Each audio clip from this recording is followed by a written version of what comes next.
All right. Hey, everybody. Happy Wednesday. Hope you're doing well. And thank you for joining our next up conversation on how to with Venko around how to grow your community with technology. If you haven't met me before, my name is Matt Strzelecki. I'm the VP of Client Adoption here over at Venko. I've been helping churches like yours for around 10 years now, growing and engaging their communities with technology.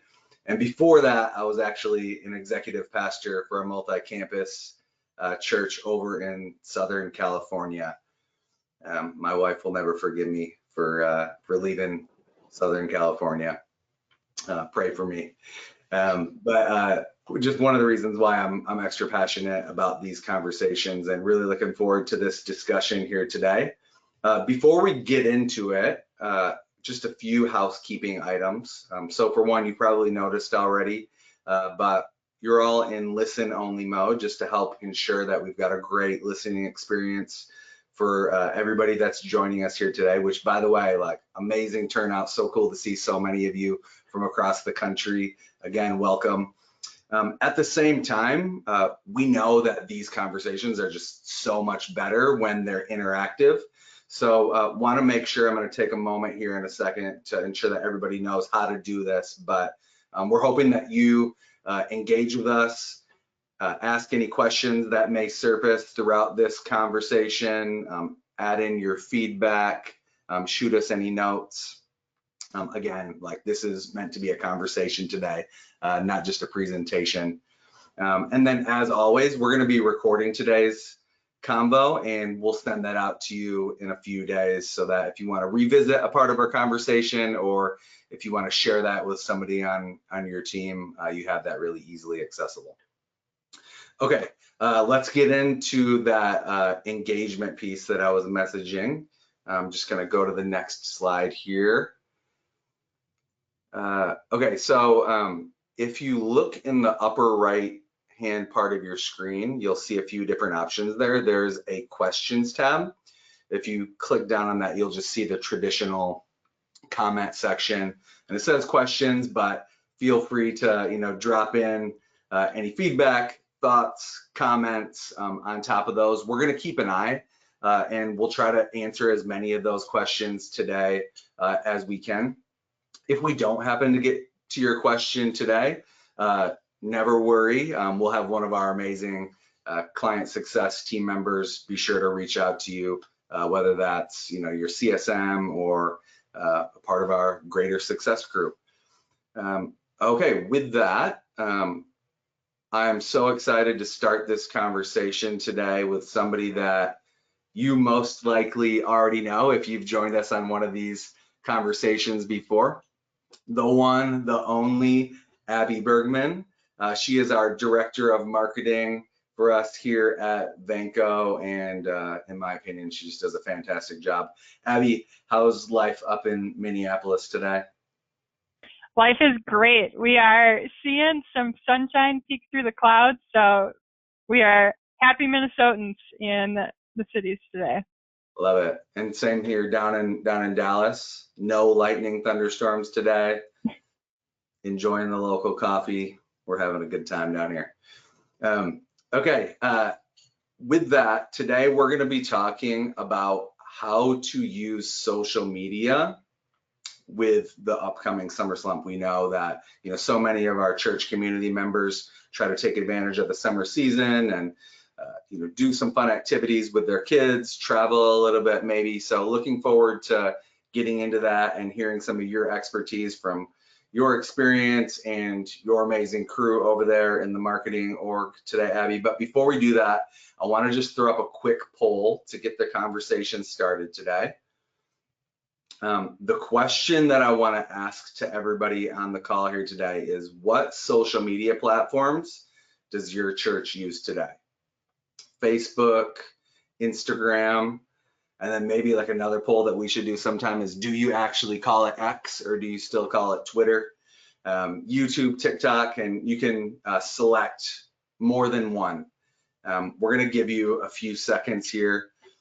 Abby, what's your answer on this list? What boxes are you checking off?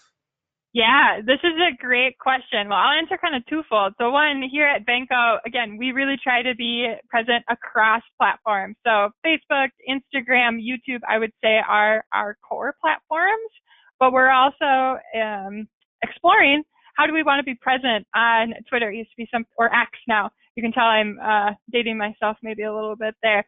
How do we incorporate that in our strategy as well as TikTok? But for myself personally, I'd be lying if I said I didn't have a Facebook. It feels like everybody does today. But Instagram, I think, would be my favorite, followed by YouTube. Are kind of my core three. Love it, love it. And looking forward to see the answers. I can see some of these polls coming in here today. I'm just going to give you a few more seconds and we'll wrap that up. All right, wow, look at that. So almost everybody on this call is using Facebook as expected. You know, it was kind of like that groundbreaking first social media platform that really hit at scale, followed by YouTube with 45%, which is another great result there. And then nobody here on Twitter, nobody using TikTok, and then Instagram following up with a 23%. Abby, does this surprise you here, these results? It doesn't. Facebook, like you say, is really where a lot of social media started, and it's something that is so commonly used. There are even churches that we work with today, and Matt, I'm sure you're well aware of these too, that think about Facebook as their everything. It's their website, it's how they interact, it's how they stream. So seeing that as a common, almost majority is no shock. What did surprise me though is that we're not seeing any TikTok or X users. So we'll talk a little bit about that later and some reasons why we might want to be rethinking that as we go forward. Absolutely. So with that 94% of this audience is using Facebook, and I imagine it would be pretty similar across our entire, 20,000 plus clients or churches that we're working with here at Venko. What tips do you have for people that are looking to optimize their Facebook posts? Yeah, that's such a great question. And we've got a variety of tips that we're going to be diving into today. But before we get too far into the optimization, I do want to just level set with some big changes that we've been seeing across social media. And I think this topic is so timely because, as you mentioned, summer slump is here, or if it's not here, it's imminent. We've got kids out at school here in Minnesota. In our area, the last day was on Friday, and people are starting to think about summer vacation. And capturing attention during the school year is hard, and I feel like it gets even more difficult during the summer. And it's not just because of the time of year that gets really difficult. In our society today, we are just exposed to a breadth of information, and that's grown significantly. We are on our tools and social media just so much more than we were today. And you mentioned I've got a whole team here at Venko that helps me with our marketing and on our social media, and they raised some of these stats up to me, and I had to put them in the presentation because they're just mind-blowing to me. In our world today, you and I, Matt, are introduced to as much data as somebody in the 15th century is exposed to in their entire lifetime. And that's just mind-blowing. Think about how much information you're consuming just on a daily basis. And I really think, while that's great that we are exposed to so much, we have the opportunity to engage and learn about so many things that we may have not had the opportunity in the past, or it was a lot harder in the past. I think about before when we used to go to the library, we had to, check out these things called books that had pages, and we had to read them. Now you can just Google anything. It's really affected our attention span. So we're seeing attention spans are dropping significantly. A few decades ago, average attention span was 2 minutes and 42 seconds. Today it averages between 9 and 30 seconds.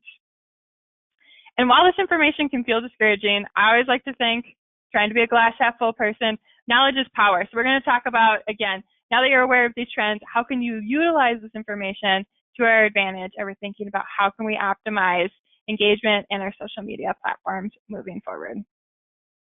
And when I think about a lot of the conversations I have here at Venko, especially as we talk about optimizing or really anything that's been related to our How To with Venko program, one of the biggest challenges I always hear is, Abby, I'm a team of one, or I'm getting asked to do more with less, and I'm not sure how I should do that or where I should start. So we're going to dive into 3 different ways you can think about optimizing and creating content for your social media accounts that we can use interchangeably over the summer, again, in order to help boost that engagement and talk to those really short attention spans from there. And the first one that I always like to talk about is let's use free content, because what's better than good content? Good free content. And here at Venco, that's really been a goal of something that we're trying to do. We are always creating guides that you can utilize at your church as a starting point or to help you build some base knowledge. So we talk about handouts. We always try to have a couple each and every week. And this week, our 2 handouts in the handout section, we'll also be including these in the follow-up email, are our social media posts, as well as our church media strategy guide. So that first one, which I think is really great, it's 250 social media posts that you or your staff can either use as is or as a starting point for personalization. In this map, we're covering everything from your just standard Sunday worship service posts. We've got some event promotions. Again, events are a big thing in the summer. Use this as a way to bring people into your congregation. We've also got some seasonal content, uplifting, motivational sayings. Again, just a variety of things. You can kind of use this as a library or inspiration guide to say, what do I want to post about today? Additionally, and I know we've got 94% of you using Facebook, but Instagram and Twitter, TikTok, YouTube are on the lower end. If you're just starting to build your social media, we also have a really great church media strategy guide. And this can seem maybe a little preemptive. You know, we're just getting started, Abby. We don't post a whole lot. Why would we need a whole guide on getting started? Well, what I think this does a really great job of covering is it talks about what platform should I get started with? How do I create a posting schedule? And we also include some surveys in there, which I think are really great, to kind of say, where are our members at? Because a big part of posting is making sure you're where your members are or where the new members you want to be attracting are. So true. So TikTok, I know, can be really intimidating. That's where a lot of the younger generation is. If you're trying to bring in some younger engagement, it may be a channel that you want to think about starting to engage with. So true. Even my team members on our client success team, you know, like when we're chatting outside of work and finding inspirational stuff, they're sending me TikTok, you know, stuff now. Like I've never posted anything on TikTok, but I'm just finding like even the millennials, you know, are really buying into platforms like that. So super interesting. And that's such a great point, Matt, that you made there.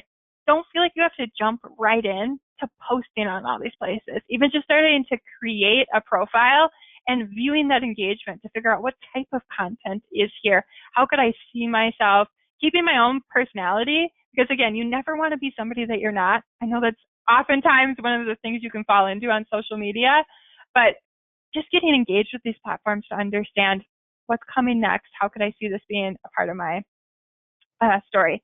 And then additionally, we've got some light setup guides for each of the major social media platforms. So again, those of you who aren't using YouTube, those of you who aren't on Instagram, we've really done the work of compiling those startup guides for you. So I love a checklist. I love an instructional guide. It's going to walk you through, again, all those each individual steps that you can utilize from there. So don't hesitate to use free content where you have it. Now, if you can't use free content, or maybe you are looking for just some additional inspiration, the other thing that I really encourage you to think about if you're trying to create engaging content with a small team is outsourcing. Now, outsourcing can happen in a number of different ways. This, I feel like, has been the ongoing theme of How To with Venco, which I love, which is phone a friend, ask for help. You've got a lot of volunteers within your congregation. Put the ask out there. 100%. And I know this is something, Matt, that you're really great at on your team in terms of just asking for help. Yeah, absolutely. I mean, that even with a church of, you know, a couple thousand people, we pretty much all of our social media strategy over the 10 years that I was in that role was led by volunteers. And these are people that a lot of times, you know, have experience in the professional world, and they're just looking for a way to use that gift and talent and serve the church. So it's, yeah, I love that point. Like, don't be limited by the fact that you may not have a social media manager on your church staff. Like in my experience, that is so normal from across like every single church size across the spectrum. Yeah. And I also will encourage you. I know we talk to churches that have varying members and different demographics. If you're finding yourself in a church where nobody is stepping forward to say, hey, I have this talent and I want to share it. One of my colleagues actually just raised this website to me, and I think it's so cool. It's called Catch a Fire. And Catch a Fire is actually an organization that helps connect individuals that want to volunteer. So we here at Venco, we get so many days a year that we can just spend in the community volunteering about things we're passionate. Catch a Fire lets you almost post a volunteer ad that says, hey, I'm looking for help. I want somebody to come in, help me with this task or this strategy. And then you can go out and post that, and people will come to you again with that opportunity to share your talent. So think about looking inside your congregation first. And if that's not a good fit, then you have that opportunity to go outside. Love that. Your congregation. By the way, quick note, like for anybody that's listening and thinking like, hand this over to a volunteer, like that sounds like risky. You don't have to hand over all the keys, right? Like getting somebody to come up with a plan. It doesn't mean that. I think one best practice that you'll find in that playbook that Abby was talking about is that you should come up with a plan first, right? It's not just like firing at the hip, while this volunteer's out at the local coffee shop. Like there's a lot of preparation, or the appropriate amount of preparation that goes into this. So if you want to vet the comms that are going out, make sure that it reflects your brand and the messaging and the spirit of your church. Like so easy to implement. And again, like we've got some resources that can help there. It's such a great point and a great lead in. So we talked about, Matt, sometimes you maybe have the skills to post or you don't and you're looking for them. But oftentimes too, and I find this myself, sometimes you just hit a creative brick wall or you're not sure where you should be going for some of this information. So I wanted to share 2 things that you can be thinking about if you're looking for help, whether it's related to creating images or creating content. There are so many great free tools out there that can either be used as a resource or a starting point. And I'm going to introduce this concept, and I know it can be a little controversial, so stick with me on the phone here. AI is something that is here, and it's going to drastically change how we look at things in the future. And what I think is so critical to keep in mind is AI is not meant to replace anybody. But for me personally, I do significantly better if I have a draft that I can start to edit and incorporate my own personality into, as opposed to staring at a very intimidating blank screen. So think about these things, whether it's language models or bots, as ways that you can help get started on a social media post. Again, just to help you get out of your own brain and get started on those processes. That is like, we should do another conversation just on that, because I feel like it's such a great lead in just to get an initial foundation of a plan to get started. Like my wife works in aesthetics, aka plastic surgery, and so she's putting these kind of plans together right now, like behind the scenes. That even just being able to drop in the equivalent of, I'll go back to church mode, like, hey, we're hoping to help increase engagement and like hopefully get a lot more people volunteering over the next 30 days. Chat GPT, can you help me put together a plan, that helps people take some steps forward here? What would that plan look like? And you can say, like, I don't want to message people. I don't want to post too much. What do you think the appropriate amount of posts per week is? And it will literally spit you out like a week by week plan for as long as you can. So we should revisit that at some point. Such a great call out. And I think, I don't want to spill the beans too much, but that's going to be on our agenda for one of our how-tos with Venco as we move into Q3. But one of the most important things, and you talked to it right there, is the foundation of a good prompt. So if you don't want to wait for Q3, and I don't blame you, but I hope we see you back here then, we've got some great resources both in our blog as well as on our Venco YouTube channel that can help you with understanding what makes a good prompt, what should I put in it, and how do I start to use these tools, again, just like you said, as another resource to help me along the way. Yep. Now, one last thing before we get into our next poll questions. We've talked about using free content. We've talked about outsourcing content. And this one, I think, is oftentimes one of the most underutilized, which is repurposing the content that you already have. You, whether you recognize it or not, are creating so much content at your church each week just with your sermons alone. So a great first place to start if you're looking for ways to drive engagement or create content is with those sermons. 2 ideas to think about. Take those and turn them into a blog. Now, if that feels overwhelming to you, again, go back to asking a volunteer. Hey, pastor, can you summarize your thoughts on your sermon? Ask a volunteer from your congregation to share their take on the sermon from Sunday. Or, again, think about dropping that transcript into AI and have them turn that into a blog for you. Again, it's just a starting point for you to then revise, bring your own personality and thoughts into. But 3 great ways that you can be utilizing your content and moving that forward from there. Love it. Okay, so next poll question, really interested to hear the response from the audience here today. Are you seeing your Facebook audience grow? Yes, no, I'm not sure. I think some pretty interesting conversations we could have from here. I'll stop and pause for a second. I was going to jump into it, but I want to give everybody an opportunity. This is a pretty easy one. You either know or you don't, but we'll give you another 5 to 10 seconds here. Abby, I'll cue you up a little bit on to the next conversation here. Well, actually, okay, not sure. Okay, that's interesting. So, okay, that tells us maybe this plays into the other conversation that we're having too around having somebody that kind of owns that social media strategy. Yeah. Should cue that up for another conversation. You were telling me, Abby, as we were preparing for this conversation, some of the challenges that churches are running into when it relates to that Facebook reach. Everybody's using it, but I think from what we've seen, like churches are looking for help in how to increase that reach. Like, what are your thoughts on that? Can you share some tips there? Yeah, such a great point. And I'm going to cover this pretty high level again, since most of you are a little unsure on where your engagement is, which is great. But so many churches we see today use Facebook, and I think Facebook has so many positives to it. Everybody, whether they want to admit it or not, has a Facebook page, and it's most likely on there. But some of the challenges with Facebook are it's not super friendly for organizations just in its organic reach alone. So what that means is it's kind of becoming a pay-to-play platform. So your chances of showing up in your feed, which is most likely where people are going for that content, tends to be pretty low.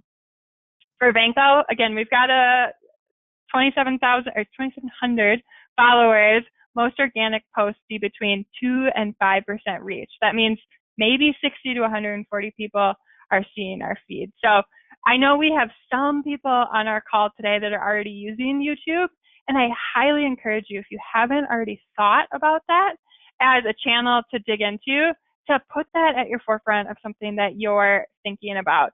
YouTube is one of the fastest growing channels. It's got 2.7 billion monthly active users. Users are spending over 48 minutes on average on that site.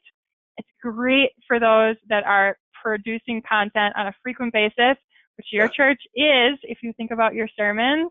And it's also the second largest search engine in the United States.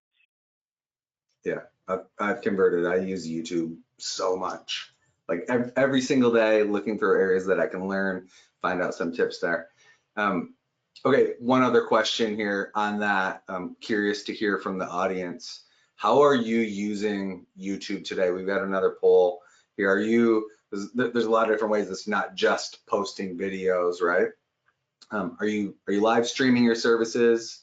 Are you uploading the recordings from your past services so that somebody can go back and look at, what was the message last year on Memorial Day or on a specific topic?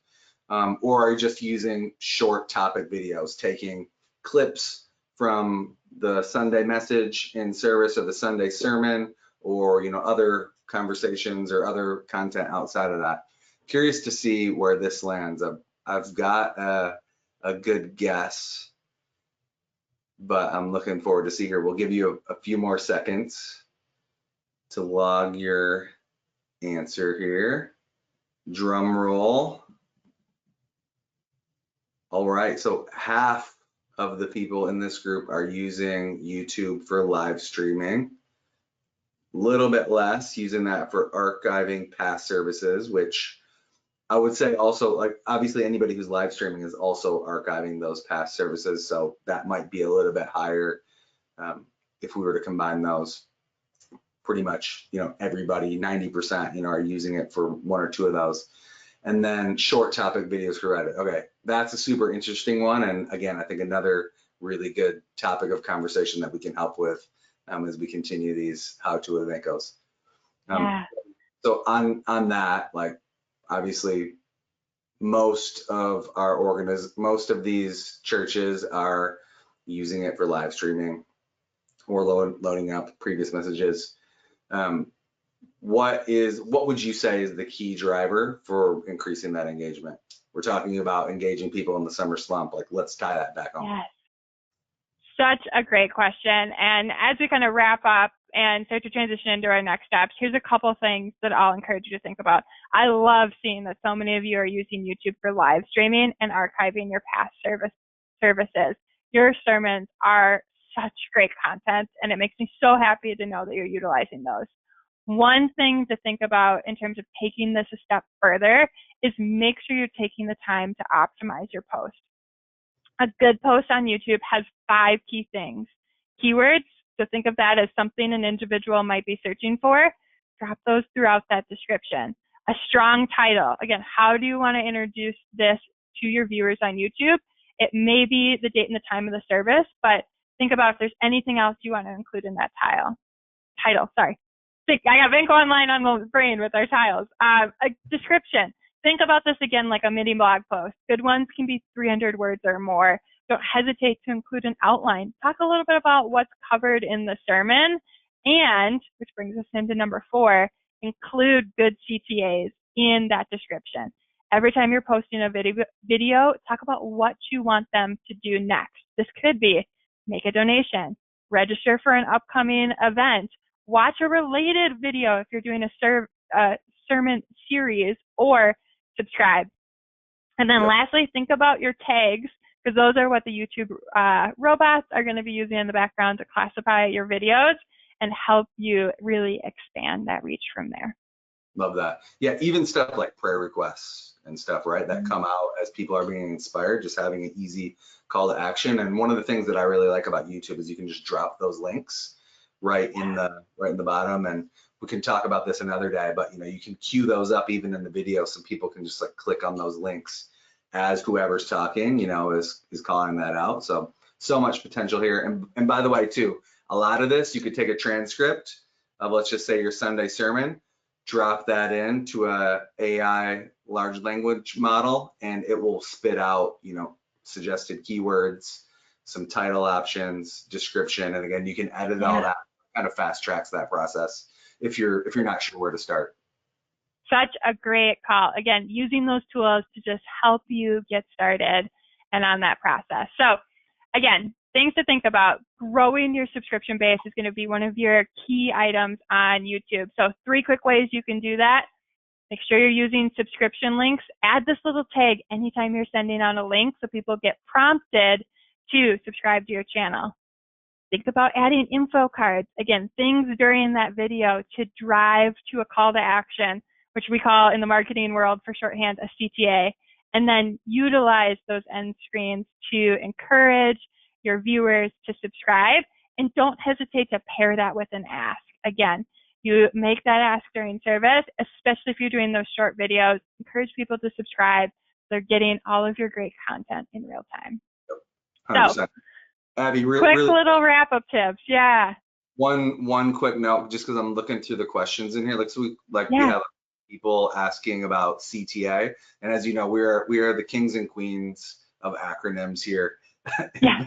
So sorry for blowing past that, but do you mind just giving a quick 30 seconds on what a call to action, some examples? Such a great question there. A call to action is what you want your person to do next. So really, we could rename our next steps section as our call to action section. So we've given you all this great content. They may have watched a video, you've engaged. Now this is what I'm asking you to do as your next step. That's a great way to think about that CTA. In the church world, it may be making a donation or registering for an event or watching a related video. In our world today, we're going to ask you to take one of these tips that we talked about and put it into action. Maybe it's downloading our social media guide and making a post. Maybe it's figuring out how you're going to ask a volunteer to help you as you move forward.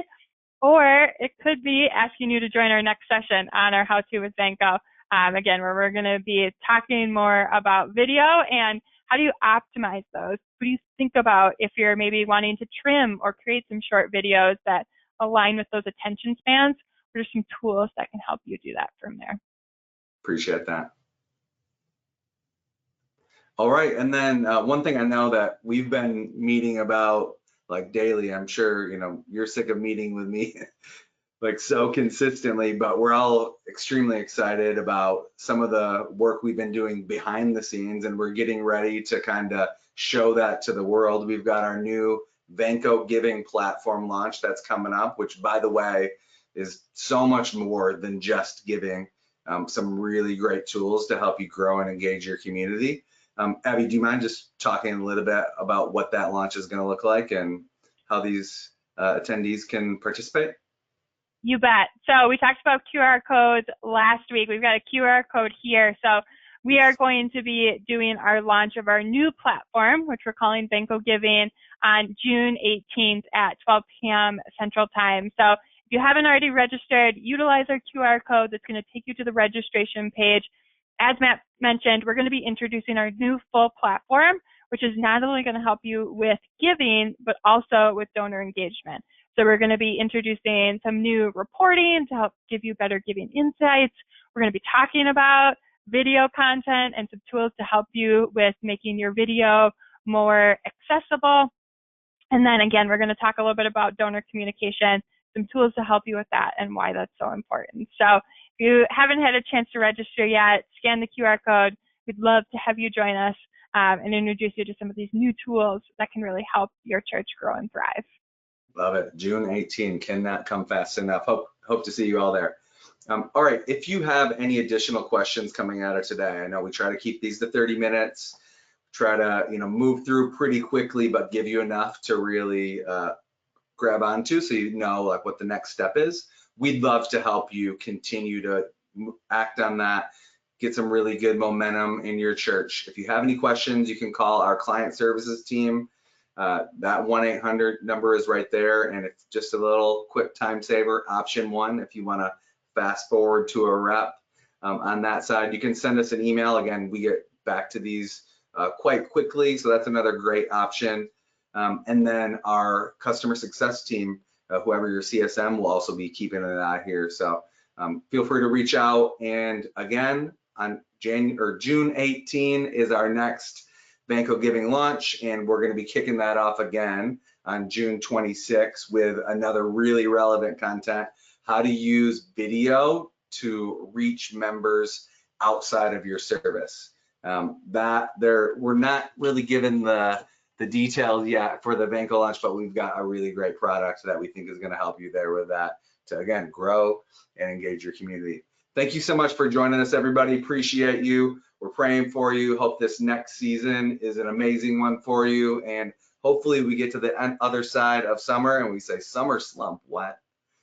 We have great engagement through the summer. That's our goal. Appreciate you. See you next time. Thanks, everyone.